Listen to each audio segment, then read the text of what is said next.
Bismillahirrahmanirrahim. Assalamualaikum warahmatullahi wabarakatuh.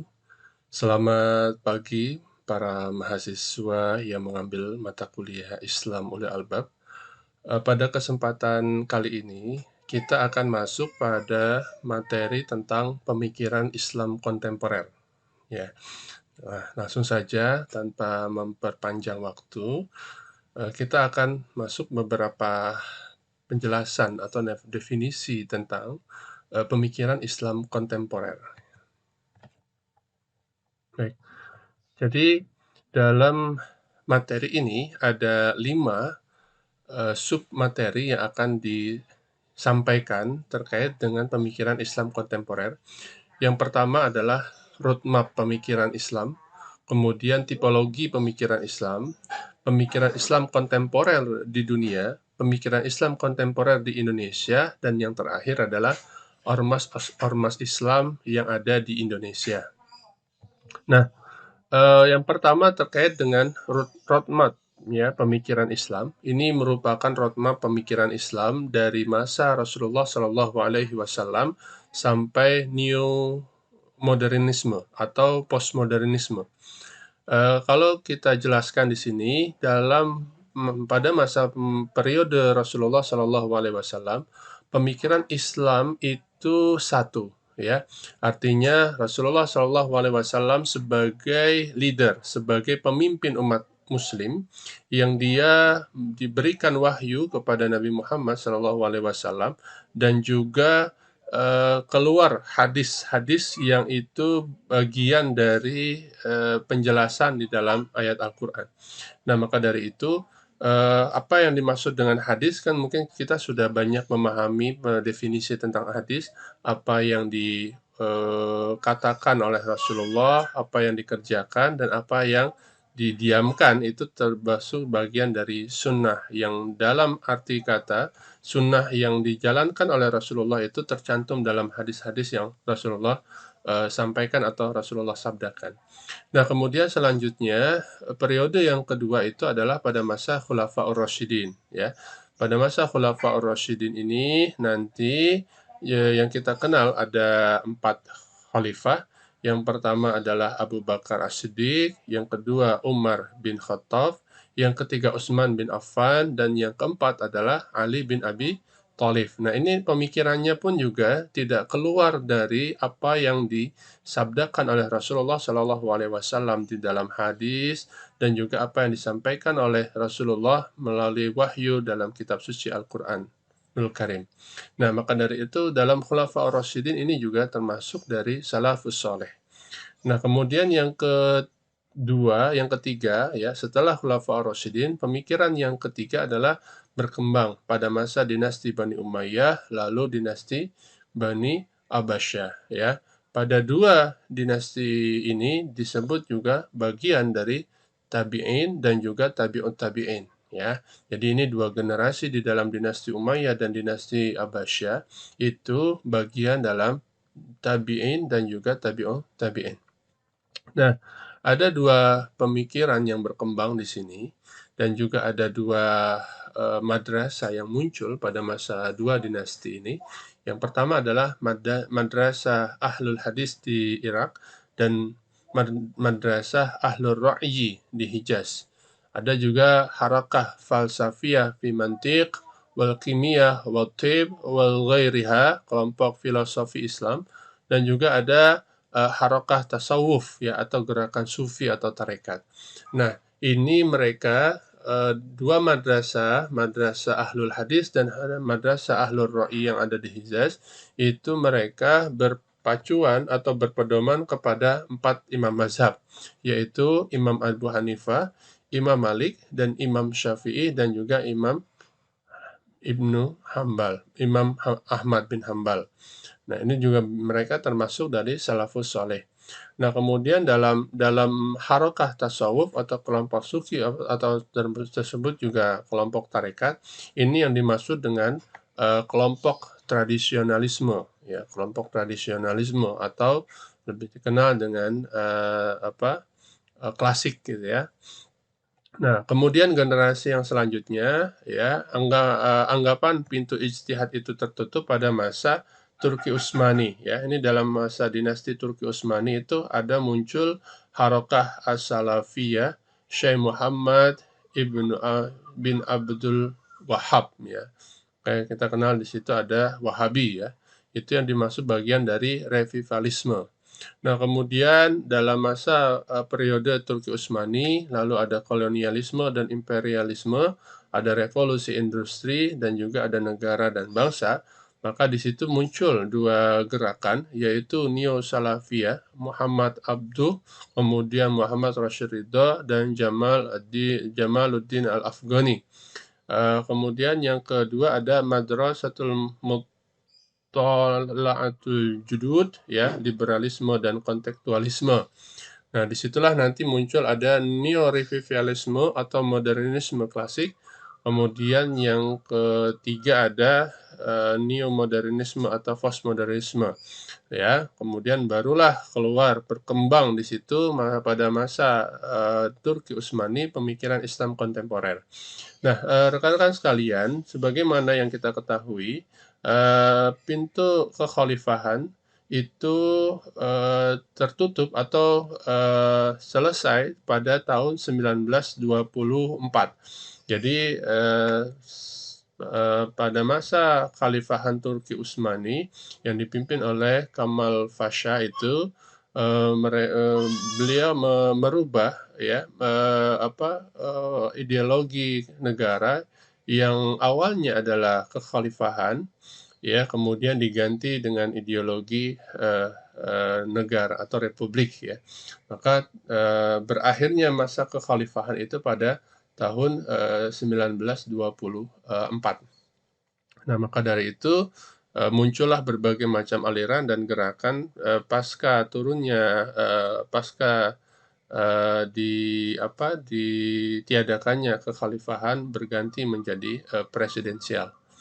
Nah, kemudian tipologi pemikiran Islam, ada 4 tipologi pemikiran Islam di sini menurut Fazlur Rahman.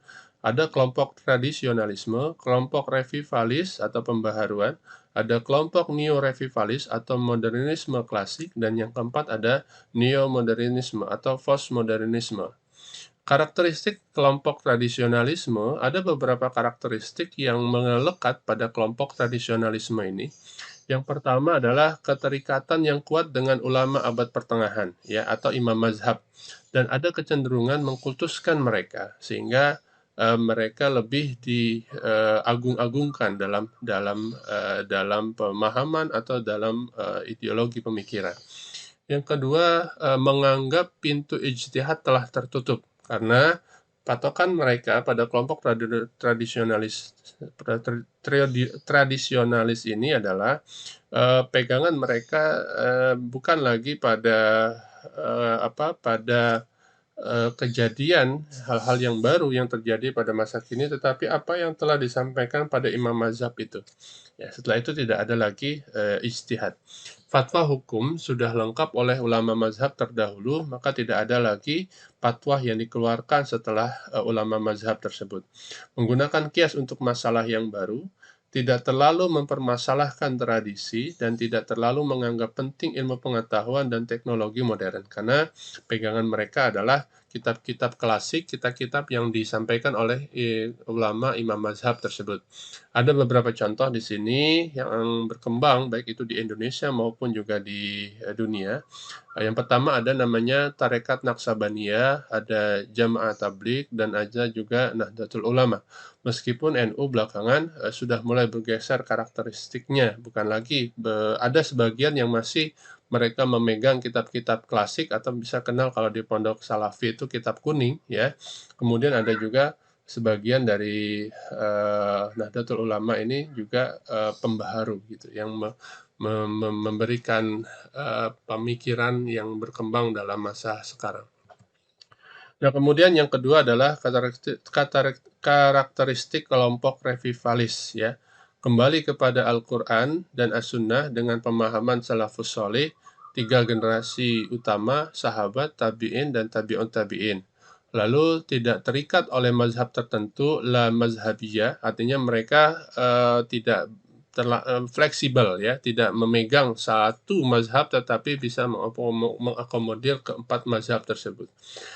Menganggap pintu ijtihad selalu terbuka, fokus pada upaya pemberantasan TBC. Apa itu TBC? Takhayul, bid'ah, dan khurafat. Ya, muncul sebagai respon terhadap keprihatinan yang mendalam tentang degradasi sosio-moral umat Islam. Contohnya di sini adalah gerakan Salafi, misalnya adalah Wahabi dalam kacamata kelompok tradisionalis dan Barat. Nah, kemudian yang ketiga adalah karakteristik kelompok New Revivalisme. Apa ciri-cirinya? Ada 4 cirinya di sini. Selalu mendengungkan jargon kembali kepada Al-Quran dan As-Sunnah. Lalu yang kedua muncul sebagai respon atas imperialisme dan kolonialisme Barat, mengajak pada rasionalisme beragama, membangun paradigma bahwa prinsip dasar Islam mengandung benih-benih agama rasional, kesadaran sosial, dan moralitas yang bisa menjadi dasar kehidupan modern. Lalu ciri yang keempat menyeimbangkan antara kelompok yang berpegang teguh pada kejumudan taklid dengan kelompok yang berlebihan dalam mengikuti Barat. Contohnya di sini ada Muhammadiyah, ada Irsyad, kemudian ada Persis, ya ini masuk dalam bagian dari kelompok New Revivalisme. Nah, kemudian yang terakhir adalah karakteristik kelompok New Modernisme atau Postmodernis. Ya, adapun ciri-ciri dari kelompok ini sangat dipengaruhi oleh pemikiran Barat atau Westernisasi, mencoba menawarkan metode baru dalam memaknai Al-Quran, misal menafsirkan Al-Quran melalui pendekatan-pendekatan filsafat hermeneutika, atau dilakukan dengan gerakan ganda, double movement, dari situasi sekarang ke masa Al-Quran diturunkan dan kembali ke masa kini. Merajut kembali kekayaan tradisi Muslim, lalu dikemas secara metodologis untuk disesuaikan dengan perkembangan zaman, kemudian memutlakkan kebenaran plural yang membawa kepada relativisme kebenaran. Nah, mengedepankan sisi substansial dari ajaran Islam dan kurang sepakat dengan pemberlakuan syariat Islam dalam konteks nation states. Cukup dengan menghidupkan nilai-nilai atau value yang terdapat dalam ajaran Islam seperti persamaan, al-musawwam, al-musa'amah, al-musawah, keadilan, al-adalah, kebebasan, al-hurriyah, musyawarah atau demokrasi, asyurah, dan toleransi atau at-tasamuh. Ya. Contoh-contoh dari kelompok ini yaitu tokoh-tokoh yang cukup dikenal mempopulerkan pemikiran ini adalah Muhammad Arqaum, Nas Hamid Abu Zaid, Ali Abdul Razik, Mahmud Muhammad Toha, Hasan Hanafi, Fazlur Rahman, Ali Asghar, Engineering, Muhammad Syahrur, Muhammad Abid Al-Jabiri, Ali Syariati, Nurkhalis Majid, Abdurrahman Wahid atau Gus Dur, lalu ada Dawam Raharjo dan lain-lain. Nah, ini adalah tokoh-tokoh yang memperkenalkan konsep New Modernisme atau Postmodernis ya. Nah, yang ketiga pemikiran Islam kontemporer di dunia. Ada 2 isu di sini yang menjadi bagian yang tidak terpisahkan dalam pemikiran Islam kontemporer di dunia. Yang pertama adalah at-turas atau tradisi dan hadasah atau modernis ya. Dalam at-turas ini sangat kaya dengan berbagai macam literatur pemikiran-pemikiran, baik itu pemikiran pada masa Khulafaur Rasyidin, pada masa dinasti Bani Umayyah dan juga para imam mazhab. Maka dalam sejarahnya ini sangat prestasi sejarah yang sangat besar ya dalam perkembangan Islam di dunia. Sedangkan al-hadasa atau modernisme ini adalah realitas sejarah. Jadi penggabungan antara prestasi sejarah dan realitas sejarah, maka muncullah pemikiran Islam kontemporer yang ada di dunia. Yang pertama adalah pemikiran Islam tradisional. Pemikiran Islam tradisional dia menggunakan at-turas ya atau menggunakan tradisi-tradisi dalam kitab-kitab yang telah yang disampaikan oleh para imam mazhab atau secara garis besar pada 4 imam mazhab tersebut. Kemudian pemikiran Islam modern, mereka tidak memprioritaskan menggunakan aturas, tetapi al-hadasah, ya, terkinian. Sedangkan pemikiran Islam kontemporer dia mengakomodasi dua bagian tersebut. Yang pertama dari aturos lalu ditambahkan dengan al-hadasah. Maka ini adalah pemikiran Islam kontemporer. Pemikiran Islam tradisional menyingkapi modernitas dengan a priori demi konservasi. Juga berbeda dengan pemikiran Islam modern yang menyingkapi tradisi sebagai sesuatu yang mesti dihilangkan demi kemajuan. Nah, sedangkan pemikiran Islam kontemporer terlibat pembacaan kritis terhadap tradisi dan modernitas sebelum akhirnya mempertemukan keduanya dalam kerangka menjawab tantangan kontemporer. Ini menurut Muhammad Muslih dalam pemikiran Islam kontemporer antara mode pemikiran dan model pembacaan. Nah, pemikiran Islam modern ada 3 tokohnya di sini. Yang pertama ada Jamaluddin Al-Afghani, ada Muhammad Abduh, dan Muhammad Rashid Ridho. Apa penyebab munculnya pemikiran Islam kontemporer di sini? Yaitu salah satu penyebab yang sangat mendasar adalah ketika kekalahan bangsa Arab di tangan Israel pada Perang 6 Hari bulan Juni 1967. Nah, inilah sebab banyak pemikiran-pemikiran yang muncul sehingga ini sebagai hasil bagian dari kekalahan bangsa Arab di tangan Israel. Ada 3 wacana pemikiran Islam kontemporer yang berkembang dalam merespon kekalahan bangsa Arab, yakni wacana transformatif, wacana reformatif, wacana idealis totalistik, dan wacana post-tradisionalistik. Ya, ini dalam pemikiran kontemporer. Ini termasuk kritik nalar epistemologi nalar Arab. Nah, lalu kita runtut di sini ada beberapa bagian dalam pemikiran Islam modern dalam tahun dari 10 tahun, setiap 20 tahun setelah kalahnya bangsa Arab oleh Israel. Di tahun 1970, Abdullah Ar-Rawi dengan karyanya El-Ideologis Arabi Contemporary yang kemudian diterjemahkan ke dalam bahasa Arab menjadi Ideologiyah Al-Arabiyah Al-Mu'asyirah. Lalu ada Sadid Jalal Al-Azam, ya, Yasin Al-Hafidh, kemudian ada Ali Ahmad Said. Ya. Kemudian di tahun 1980 ada Muhammad Arqam dan Muhammad Abdul Jabiri. Lalu 1920 ada 3 tokoh yang memperkenalkan Islam pemikiran Islam kontemporer. Nas Hamid Abdul Zaid, kemudian Halim Barokat, lalu ada Hasan Hanafi. Ya, pemikiran Islam kontemporer, wacana transformasi mengingatkan dunia Arab lepas sama sekali dari tradisi masa lalunya.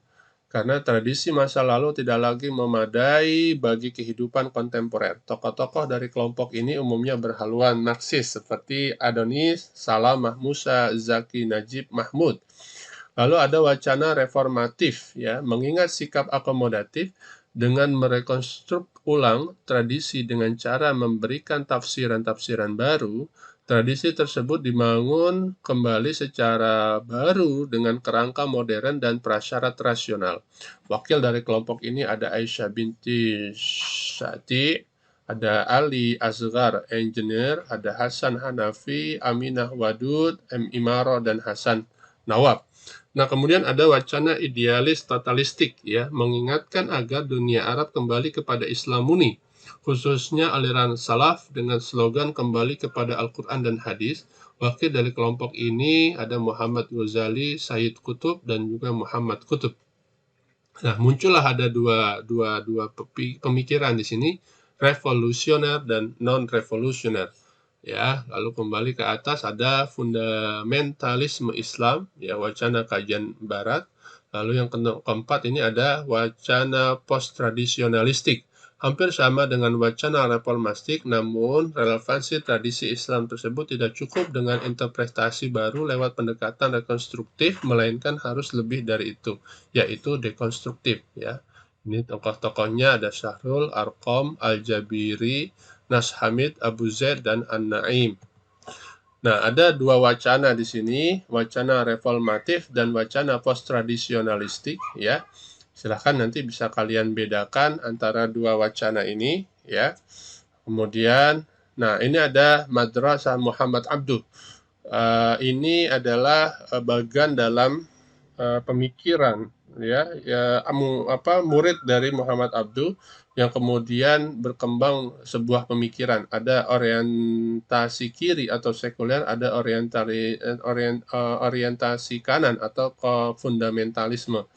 Ya, di situ ada Qasim Amin, ada Ali Abdul Razak, Muhammad Imaro, dan Hasan Hanafi. Sedangkan di orientasi kanan atau fundamentalis, di situ ada Muhammad Rashid Ridha, Hasan Al-Banna, dan Syed Qutb, idealis totalistik.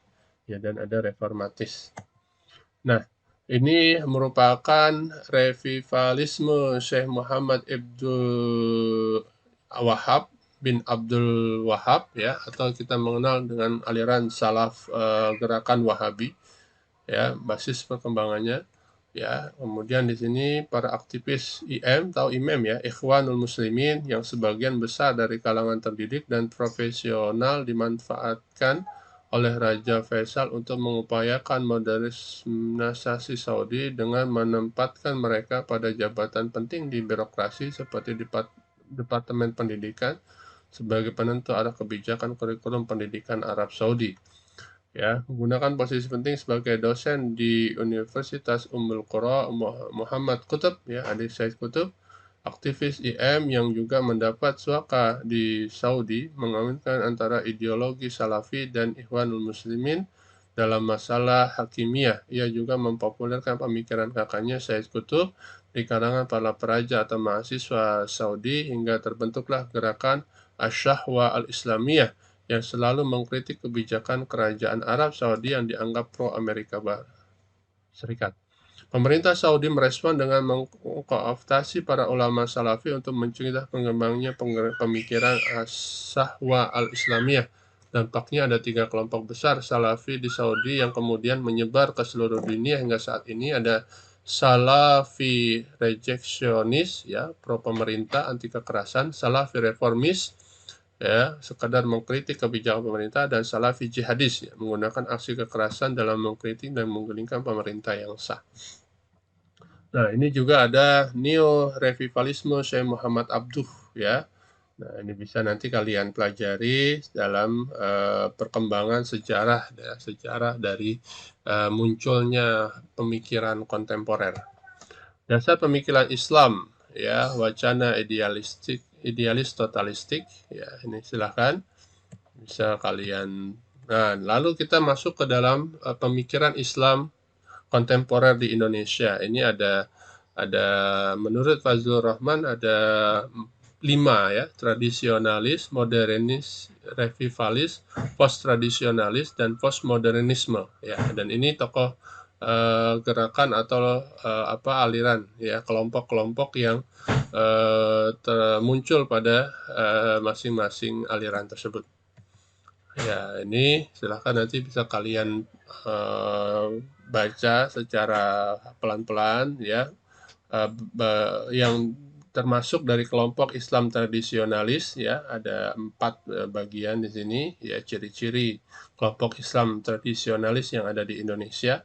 Kemudian ada kelompok Islam modernis ya, ciri-cirinya yang ada di Indonesia pun juga ada 5 di situ. Kemudian ada kelompok Islam revivalis ya. Ini juga ada ciri-ciri yang itu identik dengan Islam revivalis.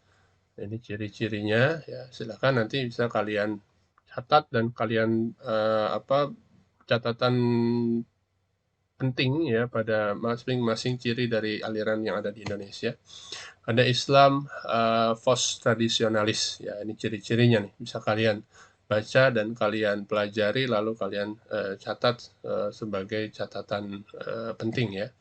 Nah, tipologi pemikiran Islam kontemporer di Indonesia menurut William Lidle. Nah, ini ada tipologi pemikiran ya, atau ciri-ciri ya, pemikiran kontemporer yang ada di Indonesia ya. Ada pribumisasi Islam atau kontekstualisasi doktrin Islam. Nah, ini indigenis ya, ada indigenis, ada sosial reformis, kemudian ada universalisme. Nah, ini adalah ormas-ormas Islam di Indonesia yang sudah ada ya yang muncul di Indonesia. Nah, ini peran-peran ormas Islam di Indonesia ya. Silahkan kalian pelajari dan kalian baca, dan mungkin kalau misalnya ada referensi yang terbaru yang bisa kalian tambahkan, ini bisa memperkuat peran ormas Islam yang ada di Indonesia. Nah, ini adalah bentuk-bentuk dari ormas Islam, perannya pada masa kolonialisme yang ada di Indonesia, kemudian pada masa perjuangan atau kemerdekaan Indonesia untuk untuk menumpas para penjajah, ya, penjajah Belanda. Kemudian muncul pada masa kemerdekaan dan juga pada masa sekarang reformasi. Oke, mungkin itu bagian dari materi kita pada kesempatan kali ini. Silahkan nanti kalian catat materi pada pertemuan kali ini, mana yang penting kalian jadikan catatan terpenting di perkuliahan pertemuan ke-8 ini. Terima kasih atas semua kehadirannya pada pagi hari ini. Marilah kita akhiri dengan bersama membaca Alhamdulillah. Wabillahi taufiq wal hidayah. Assalamualaikum warahmatullahi wabarakatuh.